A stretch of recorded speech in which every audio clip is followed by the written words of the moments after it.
கடகராசி என்பர்கள் உங்களுக்கு இந்த குரு பயிற்சி எப்படி இருக்குது அப்படின்னா, கடகம் பட்ட கஷ்டம் சொல்லி மாளாது. கடந்த 2.5 வருஷத்தில் கடகம் பட்ட கஷ்டம் அப்படின்றது குடும்பத்தில் நிம்மதி இல்லை, பெருசாக வேலை செய்கிற இடத்துல ஏகப்பட்ட ப்ரெஷர்ஸ், சமுதாயத்தில் பெருசாக மதிப்பு இல்லை, மரியாதை இல்லை, அதுக்கும் மேலே ஆரோக்கிய குறைபாடுகள் அப்படின்றது வந்துருச்சு. நிறைய கடகத்துக்கு இடுப்பு டிஸ்க் ப்ரொலாப்ஸு, டிஸ்க் பல்ஜு, கழுத்து எலும்பு வலி, லைட்டாக வந்து கீழே இருந்துச்சுங்க, தெரியாமல் நடந்த தபால்னு எழுந்து முட்டி வலி, முட்டில் ராடு வச்சுருக்காங்க, ஸ்பீட் பிரேக்கரில் ஏறி இறங்கின கீழே விழுந்த இந்த எலும்பு வந்து கிளாவிக்கலில் வந்து உடஞ்சி நெயில் வச்சுருக்காங்க. இப்படி நிறைய கடகராசி என்பர்கள் சொன்னது உண்டு. காரணம் என்ன அப்படின்னா, சனி பகவான் அஷ்டமத்து சனியாக இருந்து கடகத்தை வறுத்தெடுத்தார் அப்படின்னு சொல்லலாம்.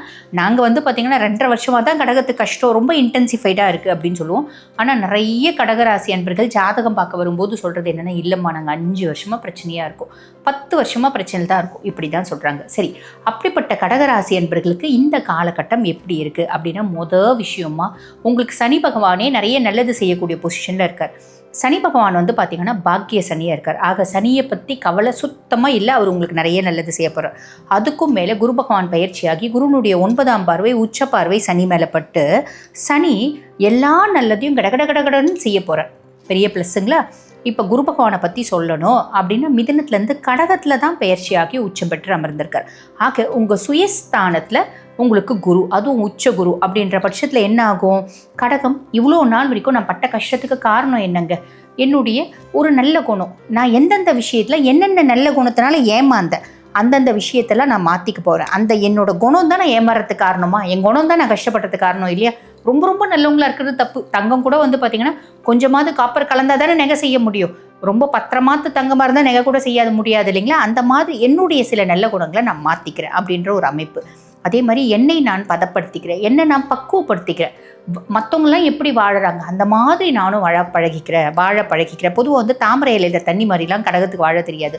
உருகி உறவாக வந்து பார்த்திங்கன்னா பாசமாக பழகக்கூடியவங்க கடகம். தாயை போல அன்பு செலுத்தக்கூடிய ராசி அப்படின்னு சொல்லலாம். அப்படிப்பட்டவங்க இப்போ கொஞ்சம் பக்குவப்படுவாங்க அப்படின்லாம். இருந்தாலும் ஜென்மகுருன்னு சொல்லுவாங்களேம்மா, ஆமாம், ஜென்மகுரு வனத்திலே அப்படிம்பாங்க. இங்கே குரு பகவான் உச்சம் பெற்று அமர்ந்திருக்கார். இருந்தாலும் சில விஷயங்களை நீங்கள் கவனம் அப்படின்றது வச்சுக்கணுமா? என்ன விஷயத்துக்கு கவனம் இருக்கணும்?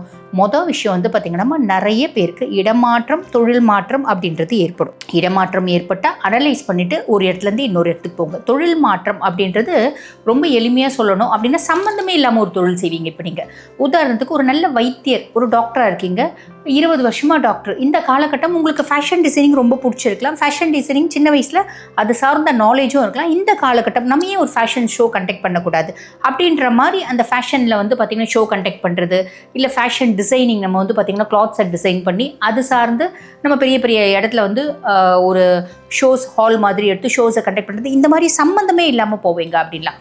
உங்கள் கனவுகளுக்கும் நீங்கள் சிறகு கொடுக்கக்கூடிய காலகட்டம். செய்யலாமா வேணாமா? தாராளமாக செய்யுங்கம்மா. உங்கள் வாழ்க்கை உங்கள் சந்தோஷத்துக்காக நீங்கள் வாழுங்க, தப்பே இல்லை. புரியுதுங்களா? சேர்க்கையில் கொஞ்சம் கவனம் தேவைம்மா. இப்போ பொதுவாக நாங்கள் சேர்க்கையில் கவனம் தேவை அப்படின் போது நிறைய பேர் என்ன நினைக்கிறாங்கன்னா, ஆண்கள்னா பெண்களோட சேர்க்கையில் கவனம் தேவை அப்படின்னு நினைக்கிறாங்க, பெண்கள்னா ஆண்களோட சேர்க்கையில் கவனம் தேவை அப்படின்னு நினைக்கிறாங்க. அப்படி கிடையாதுமா. ஆண்கள்னா ஆண்கள் கிட்ட சேரும் போதும் கவனம் தேவை, பெண்கள்னா பெண்கள் கிட்ட சேரும் போதும் கவனம் தேவை. யார் நல்லவங்க யார் கெட்டவங்கன்னு எங்களுக்கு எப்படிங்க தெரியும்? ரொம்ப சிம்பிள். எனக்கும் தெரியாது யார் நல்லவங்க யார் கெட்டவங்கன்னு கண்டுபிடிக்க தெரியாது. அப்போ நம்ம என்ன பண்ணலாம்? நம்மளோட ரகசியங்களை மற்றவங்க கிட்ட பகிர வேண்டாம் அப்படின்லாம். ரகசியம் என்ன? நம்ம என்ன பெரிய சிதம்பர ரகசியமாக நம்ம வாழ்க்கையில் இருக்க போது ஒன்றும் இல்லை. நம்ம எத்தனையோ கஷ்டம், எங்கேயோ ஏமாந்தது, யார்கிட்டயோ கடன் கொடுத்தது, வீட்டில் குடும்பத்தில் இருக்க பிரச்சனை, இதெல்லாம் சொல்லி பிரச்சனையும் போது என்ன பண்ணுவாங்க? அவங்க நம்மளை தாக்கணும் போது அவங்க குடும்பத்தில் இப்படி தானே, அவங்க புருஷன் இப்படியா, அவங்க பிள்ளை இப்படியா அப்படின்னு நம்மளை கேவலப்படுத்துவாங்க. என்னத்துக்கு சொல்லுவானே. ஆக அதில் கவனம் அப்படின்றது வச்சுக்கோங்க. ரொம்ப சிம்பிள். அதுக்கும் மேலே குருனோட பார்வை 5ஆம் பாவத்தை பார்க்குது. குழந்தை இல்லை அப்படின்னு இது நாள் வரைக்கும் பல வைத்தியம் பண்ணிட்டேம்மா அப்படின்றவங்களுக்கு இப்போ குழந்தை பேர் அப்படின்றது கிடைக்கும். குழந்தைங்களால கடுமையான மன உளைச்சலுக்கு ஆளாயிட்டு இருக்க. என் பிள்ளை என் சொல் பேச்சை சுத்தமாக கேட்க மாட்டேங்குது. எந்த வீட்லேயும் எந்த பிள்ளையும் எந்த அப்பா அம்மா பேச்சும் கேட்க மாட்டேங்குது. இதுதான் உண்மை. பட் ஓகே, 100 விஷயம் அது நம்ம சொல் பேச்சை கேட்கலன்னா இப்போ ஏதோ ஒரு 10 விஷயம் 20 விஷயம் கேட்கும்.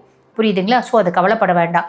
நம்ம நல்ல அப்பா அம்மாவை இருக்கிறத விட நல்ல நண்பர்களாக நம்ம இருக்கிறோம், தோழிகளாக இருக்கிறோம் அப்படின்னா குழந்தைங்க குணாதிசயத்தில் மாற்றம்ன்றது கிடைக்குமா? கலத்திர ஸ்தானத்தை குரு பார்க்குறார். நிறைய கடகராசி அன்பர்களோட வீட்டில் கெட்டி மேலே சத்தம் சாலிடாக கேட்கும். பாக்கியஸ்தானத்தை குரு பார்க்குறார். ஹையர் எஜுகேஷன் படிக்கணும் அப்படின்ற கடகமா நீங்கள் யூஜி முடிச்சிட்டிங்க, பிஜி படிக்கணுமா, சாலிடாக படிப்பீங்க, கவலையே பட வேண்டாம். ஆக கடகம் எல்லா விஷயத்துலையும் உங்களுக்கு நல்லது அப்படின்றது நடக்க போகுது. உங்களோட எல்லா கஷ்டமும் தீர்வு அப்படின்றது வரப்போகுது. சரி, இருந்தாலும் எதிலம்மா எச்சரிக்கையாக இருக்கணும்? முதல்ல ஒரு விஷயம் சொல்லிட்டேன், சேர்க்கையில் எச்சரிக்கையாக இருக்கணும் அப்படின்னு. அதே மாதிரி ராகு 8 அஷ்டம ராகு. கடகம் பாருங்கள், இப்போ கொஞ்ச நாளுக்கு முன்னாடி கடகம் பெரிய பார்த்திங்கன்னா பாலிட்டிக்ஸில் அவருக்கு காலை எடுத்து வச்ச உடனே அவரோட சுயசரிதையெல்லாம் போட்டு, அதெல்லாம் உண்மையாக பொய்யான்னு கூட நம்மளுக்கு தெரியாது, அவரோட பர்சனல் வாழ்க்கை அதையெல்லாம் போட்டு என்னென்னவோ பண்ணி கண்ணு மூக்கு காது வாயில் வச்சு எவ்வளோ அசிங்கப்படுத்தினாங்க பார்த்தீங்களா. ஆக கடகத்தினோட ஹிடன் ரிலேஷன்ஷிப்ஸ், ஹிடன் சீக்ரஸிஸ் வெளியே தெரியக்கூடிய காலகட்டம். கத்திரிக்காய் மூத்தனா சந்தைக்கு வந்து தானம்மா ஆகணும் அப்படின்ற மாதிரி அவங்களோட ரகசிய உறவுமுறைகள் ஏதாவது இருக்குது அப்படின்னா வெளியே தெரியக்கூடிய காலகட்டம். ஆக இதில் கொஞ்சம் கவனம் அப்படின்றது வச்சுக்கோங்க. சரிம்மா, வழிபாடு அப்படின்னு நாங்கள் என்னம்மா வழிபாடு பண்ணலாம் அப்படின்னா, பொதுவாக இங்கே ராகுவை பசிஃபை பண்ணுற மாதிரி தான்மா நம்ம வழிபாடு பண்ணணும். அப்போ ராகுவை பசிஃபை பண்ணுற மாதிரி என்ன வழிபாடு பண்ணலாம்? நம்ம சங்கராச்சாரியார் இயற்றிய கால பைரவாஷ்டகம் அப்படின்னு ஒன்று இருக்குமா. ஒவ்வொரு ஸ்டான்ஸாஸும் பார்த்திங்கன்னா காசிகா புராதிநாத கால பைரவம் பஜே அப்படின்னு முடியும். அங்கே கால பைரவாஷ்டகம் தினம்தோறும் 10 நிமிஷம் கூட ஆகாதுமா பாராயணம் பண்ணிவிட்டு நீங்கள் பாடணும் உங்கள் வேலையை பார்க்குறீங்க அப்படின்னா நிறைய நல்லது உங்களுக்கு நடக்கும்மா. வாழ்த்துக்கள்.